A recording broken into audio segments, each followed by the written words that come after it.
Welcome to Model Horse Tack School. My name is Carrie, and today we're working on part 2 of the CollectA Western Saddle. I believe it's either 1/16 or 1/20 scale. Couldn't get that narrowed down on the internet. So this is taking off where we were last time. So now we're going to put on the lower skirts. Yeah, I had a Sharpie handy in case I missed an edge. And here I'm just working it. It was a little stiff. I'm sorry the camera went wonky. Cameras for me are really hard because they need to be macro and point downward. And there's not a lot of them to do that. I'm just using a tablet. It's about the best one I got. Okay. So now what I'm doing is I'm going to put the pins in. So I got my cinch keeper and I got my latigo tie keeper. And I'm not using any concho beads of any kind. The pin heads will be the concho beads. So that's all I'm using. Nothing all that decorative. All right. So now it's a matter of really making sure I can get a close fit on those fronts there. So I'm taking out just a little bit, just at the very bottom of the pommel where it meets the tree. Just to get a tighter wrap around. And it was actually pretty good, but I wanted a little better. Yeah, and then I went ahead and, because it wasn't dyed there, I dyed the tree, so the outside was dyed. And then just trying to take out just a little bit of the bulk to help me wrap that around, get a tight wrap around. All right, so there we go. So now I'm going to go ahead and glue it, but I don't want to glue the stirrups down. So there we go. Trying to get that right. It's because it's critical. If you don't do it right, then you're not symmetrical. So go ahead and trying to get this rear rigging to behave itself because it was moving all over the place. So get that glued down. And we got the back here.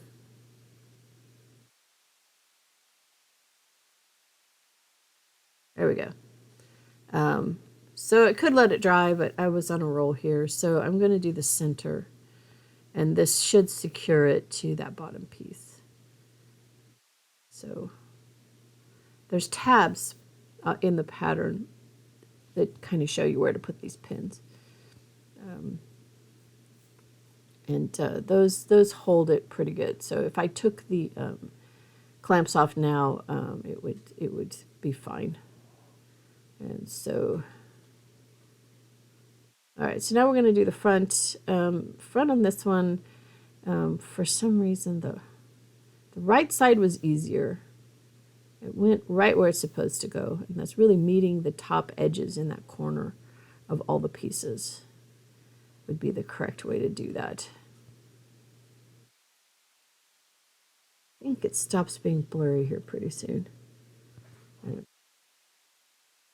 So the other one I had to pull a little bit more because they just, every saddle behaves differently. And what I do is I pull up, I get as close to the leather as I can, pull up, and then I bend it to get the tightest fit possible. All right, and these I usually use the pommel in the front to tell me where to put these pins if I haven't already designated it in the pattern. And hold near the tip. You have more strength if you hold near the tip. If you hold near the top, you can bend the pin before it even goes in. So hold it near the tip. Okay. And then I always hold these pins because I end up stepping on them because they fly across the room. So I try not to let them fly across the room. All right, getting those in place. And I forgot, no idea why it went blurry like this. I forgot to put in the rings for the breast collar. So that's what I'm doing here. That should be the first thing that I do so that I don't forget. But if I forget to do it in the beginning, this is when I do it.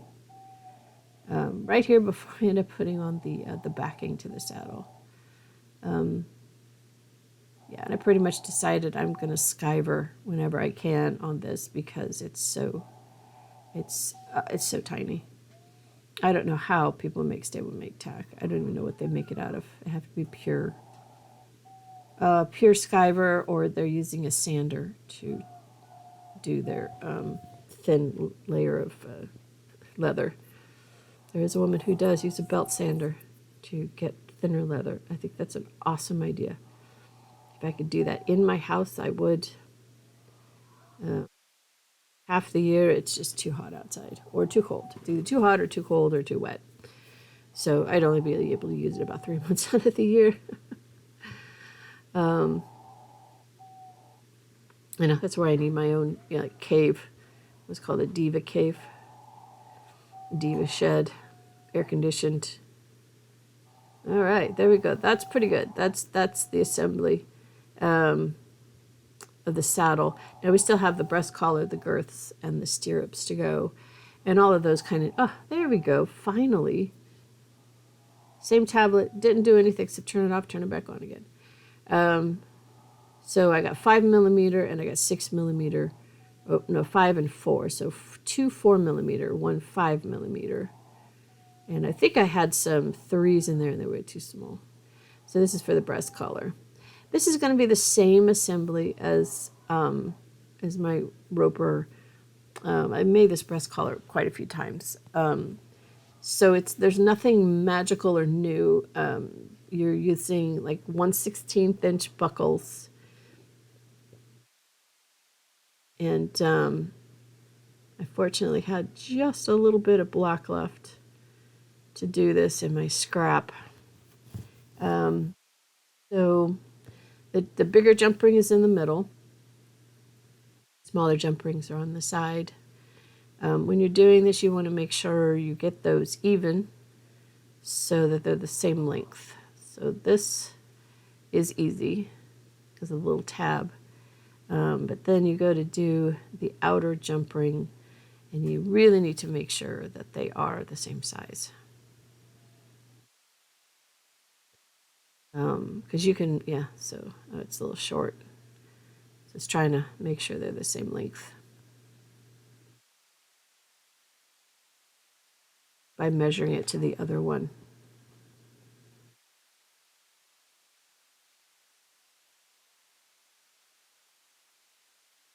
So now I'm going to go ahead and put on the lining.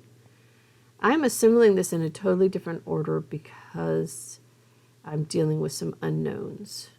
Okay, now I know that this doesn't matter here, so I'm going to go ahead and do this. But I have the buckle straps that add it to the saddle. Not sure about that. So here's buckle straps.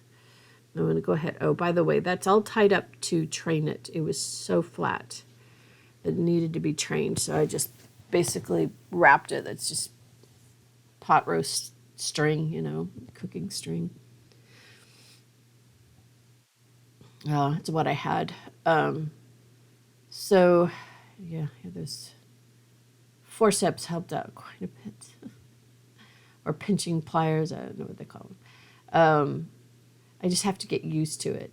All right. So, anyways, I got that buckled, and now I'm putting some of the lace in the center of the breast collar. I'm just going to do a loop to attach it to the girth. So now I'm going to put the center piece in.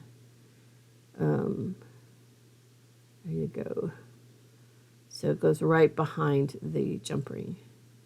And then I decided, I'm not going to use another buckle. I think it's just too much. Put the excess. I didn't want to snip that because you need the extra to be able to buckle. If it's too small, you can't get your fingers in there to buckle it.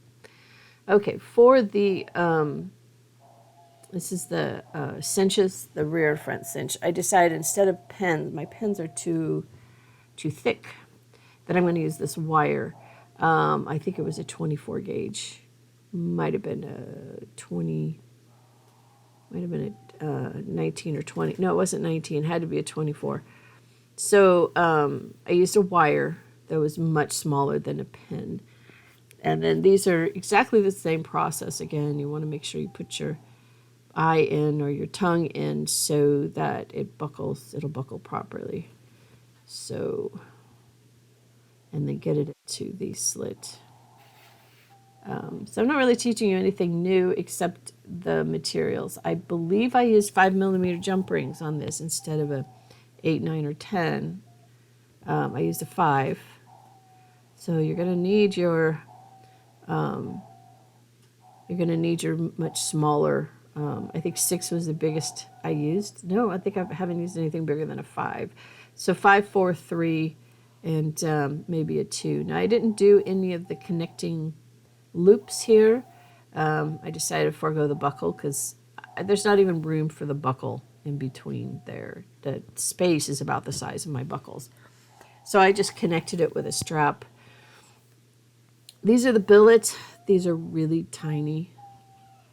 And definitely afraid with these holes that it was going to make these billet straps fragile. And you'll see that it did, actually. So later on, I had to switch to Latigo because these weren't. All you do is put a hole in there, and you can lose them. They just break. They have no integrity left. So, might want to keep that in mind. And I used the awl and the needle on a stick. I didn't use my hole maker because I was pretty sure I would have that issue if I did the hole maker. Kind of put the lining on too soon, but I'm just moving forward. I haven't put the keepers on yet, but now that I've made the holes, so the narrow ones were in the back. Now what I did on this is I'm going to let the billets, the length of the billets, decide instead of whether I have to make a bigger girth for this model. So I put the billets on and determined the best fit. So I'm just reopening the hole. To still put the keepers on. And then I put it on the saddle on the horse so that I put the billets on in the right length. So the fold over, I used, that fold over. Because I know these are a little bit long because you can do there's a couple ways to put them on. And one is removable. So there's extra there in case you want to do the loop at the top. And then you put it in on itself in that loop. I don't know how to describe it. But anyways, I don't use that very often because it adds a lot of bulk. Okay, so finally I'm putting on the keepers. I had to pull back the lining to do the keepers. And then the lining also helped keep the keepers in place while the glue dried. I didn't need that in the front. Wasn't sure if I wanted to put the buckle there, but decided not to. Just use a loop. All right, so when I was cutting these out, the other one for the front did not cut right. So, and that's just me, and it happens. So I'm just making a replacement out of some leather lace that I have. And for me, that's no big deal. So I don't sweat the small stuff. I just move on. All right, so here I'm putting the holes in, trying to make sure that they're centered, because if they're off center, that's when you can get the snap. And this leather is so thin, and some of it's really crackly. I've had this kip that I'm using for a long time. It's taken me a long time to use a whole skin of kip. And I think it's getting old. Probably needs to be treated. So sometimes it just gets brittle. And working hard to get that in that hole. Now that's the problem with this wire, is it's medium drawn, and that means it will bend really easily. But once the needle or the tongue is in the hole, it doesn't bend. It's just getting it in there that is the issue. I would say on a saddle like this, once it's on the animal, don't ever take it off. Really, don't. So now I decided pins weren't going to work for the stirrups. I'm going to try and see if I can just use some threads. I got 2 strands of this thread. I'm not even sure what project it was from. I think it might be the center strand for some of that braiding cord. But I'm going to try using that. These are the spacers. I always have those spacers, and that's how far apart the top of the stirrup should be. So I am gluing that basically over and onto that string. And string is long enough that I can do one on one side and one on the other. So once I'm sure that it's, set up and I can take the clamp off without it undoing everything, now I'm going to just glue that right flush to that, to the spacer bar, a spacer piece. Every once in a while you have to clean off your glue cap. And then go ahead and force that in there really good and tight. And just to make sure, I'm putting some glue on the top side, and I'm going to let that dry. Once it's dry, go ahead and snip off the extra. And then we're going to pull it over, just like that. And I'm going to glue the string. Oh, and that's the other thing. I'm only using one layer for the stirrups. I'm not using two. And because two would be too thick. So I want the string to kind of disappear in there. And kind of pushing it and trying to shape it a little bit. Now I'm doing the other one, and they're drying. And while that's happening, that's the loop I made for the girth. You see how he's really strong. That leather needed to be tamed. All right, so this is only a few hours. Yeah, this is 2 days worth of work that I'm trying to compile down into like 40 minutes. But anyways, that was not very long that had been in training. So you can see how effective the training is. But now I'm trying to determine, again, the billets so that I don't have to make a bigger girth. I'm just going to make sure that the billets fit right. So I'm putting them in place, centered, and then I'm doing a thumb press in the leather lace in order to determine where it's going to go, okay? So as you can see the thumb presses. So I'm just going to go ahead and glue them in place. Do you see how black my fingers are?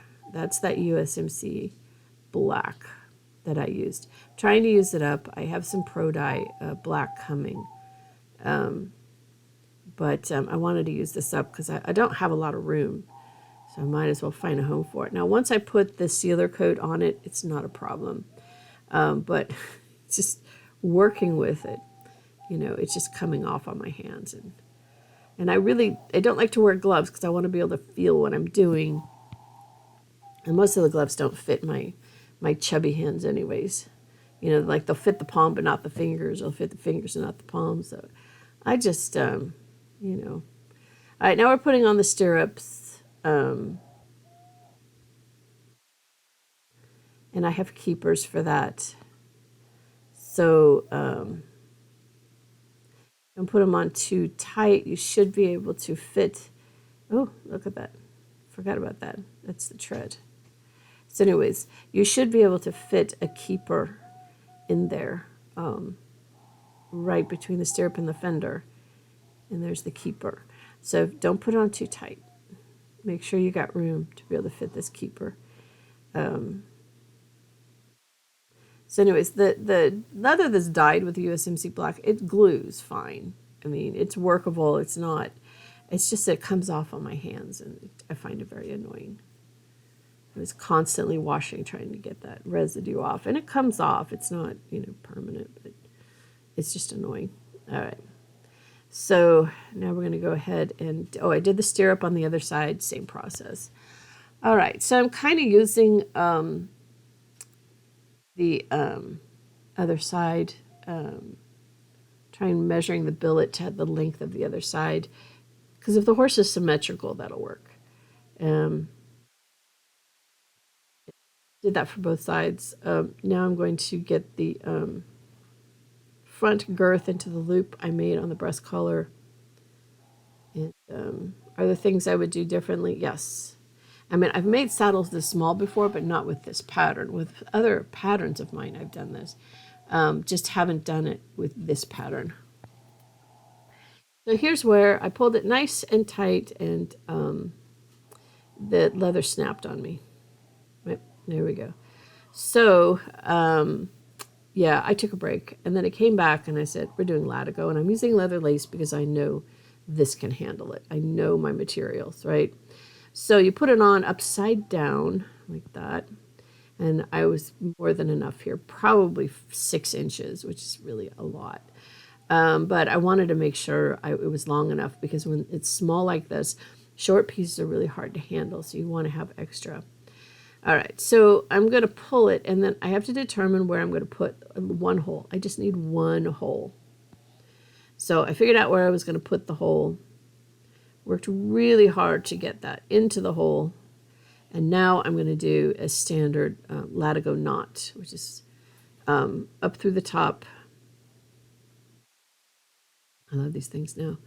And then go around to the other side, and you're going to go up through the other side. And I had a lot of extra, so I decided to do is loop it to give extra. So it's kind of looped just to find a way to hide all that extra. Didn't really add that much bulk because I skived it pretty thin. Okay, so got the saddle done. Now I decided for the bridle that I was going to use this skinny ribbon. It's 16th inch. And found it once in my entire life in like 5 colors. I've used most of it. I still have some white and brown left. And so I treat the edges to make sure it doesn't unravel. This stuff doesn't really unravel that bad. The bit is from Rio Rondo, and for buckles, I'm just using 1/16 inch D. They're flat, they're narrow. I'm not putting in tongue, so they're just basically going to be a friction style. And that hackamore, the front is some of that braided cord I use for just about everything. But there he is. He's got a hackamore, friction buckles using D-rings. And there's the set all done. So I want to thank you for spending time with me today. Like, subscribe, tell your friends about the channel, and have yourself a really good day.